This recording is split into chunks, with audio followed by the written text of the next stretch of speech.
My name is Mensah Raymond Derkey, and I'm coming your way with another powerful interactive section. Stay tuned and I'll be right back.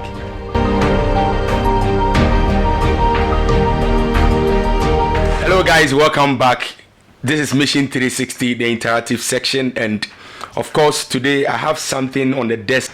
You know, a lot of people have been sending me messages asking me about sexual immorality. Some of them are going through this predicament and they want to know how to come out of it.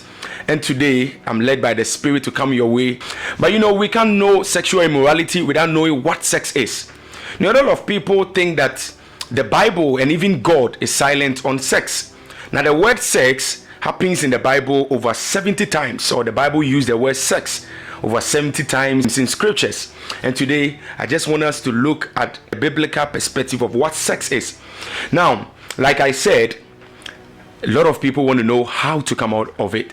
So today I'm going to talk more about what sexual immorality is, and then we keep on discussing about it. All right, so now when we talk about sex, we are talking about an activity, preferably an intercourse between a man and a woman, to awaken or satisfy sexual desires.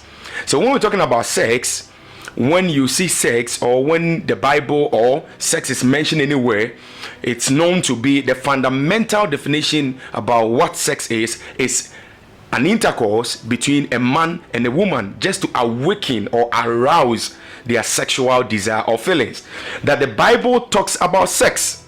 So when we're talking about sex, we are talking about something that is mentioned in the Bible, and anything mentioned in the Bible can more be explained with biblical or scriptural references. All right, so I want you to just take note of these points, that the Bible talks about sex.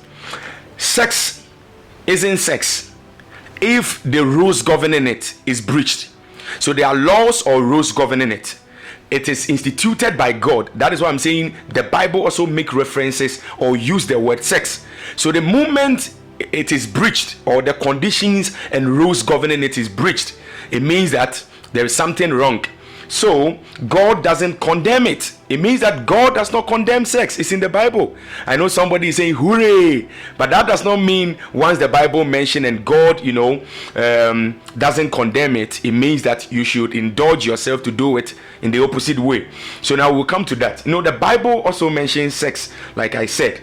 Now, what is sexual immorality?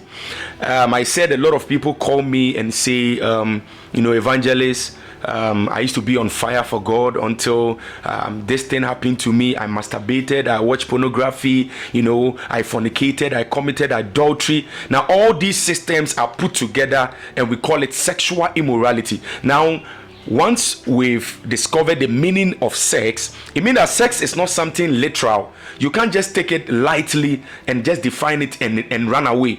It is something that is instituted by God. It is something that God himself has instituted. It was enacted by God.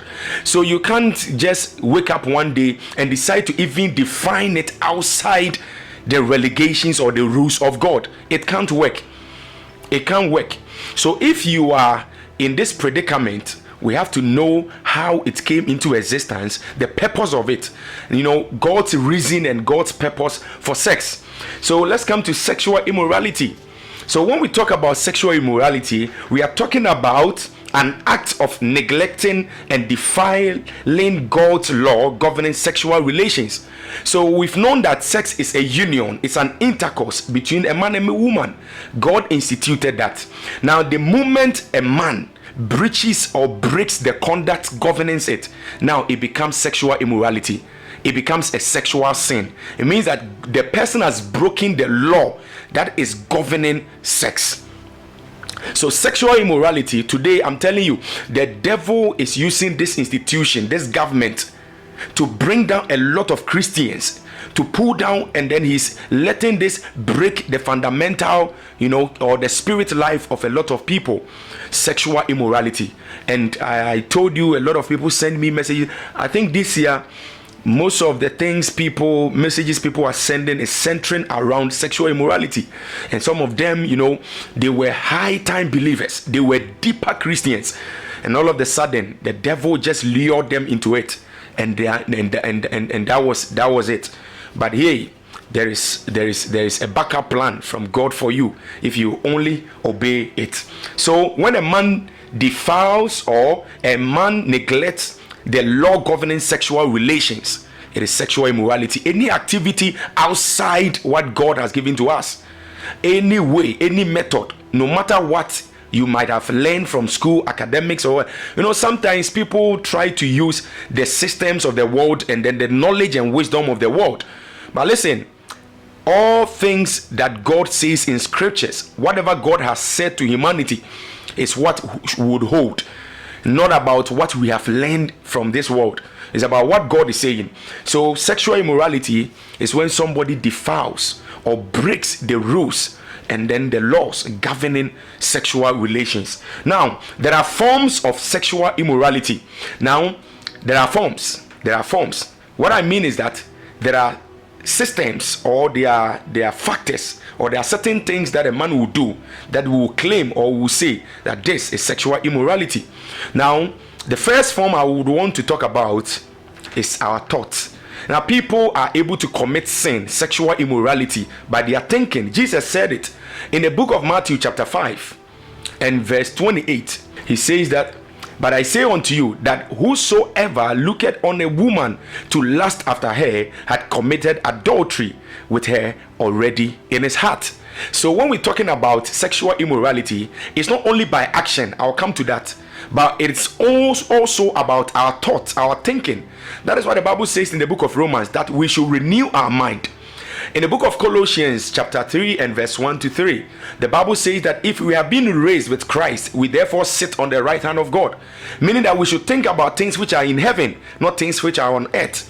So when we just conform to the patterns and the systems of this world, into thinking about even pornography, thinking about even adultery, looking at a woman lustfully and say, I think I can sleep with this woman. I think this position or that position can help. I can sleep with her. Maybe she's not your wife. You are not married to. The Bible calls it adultery and fornication, because the Jews were thinking that when we say adultery, it's by action. We caught the two, a man and a woman, having intercourse. They are not married. Bam. Or they are married and they are having affair behind their wife or their spouse. Bam. That is adultery. But Jesus says, let me clear this, that in the new dispensation of the kingdom, when we talk about adultery or fornication, it's not only by action, even our thoughts. So there is a form which is thought. Now the second one is by words. There are some people, they don't, actions, they don't fornicate by action, or, they don't commit adultery by action. They don't watch pornography and all these things, but, they say them. Even when they are sitting among their friends, they talk about them. They're talking about all evil words, all things which can easily lead you to even practice them. So this second form is also very dangerous. And if you are someone who has been doing that, I please ask you by the special grace of God to stop, because it's not good. Now the third one is by action. It's by action. And of course, I think with the previous ones, the first and the second one, I've already throw more light to the action where they act. A man and a woman who are not married, a man and a woman, they are already married by having an affair behind their spouse or their husband or wife. It means that probably, just like the Bible is saying, the person is committing sin. All right, so now we've known what sex is, we've known sexual immorality, we've known the forms of sexual immorality. Now let's come to this.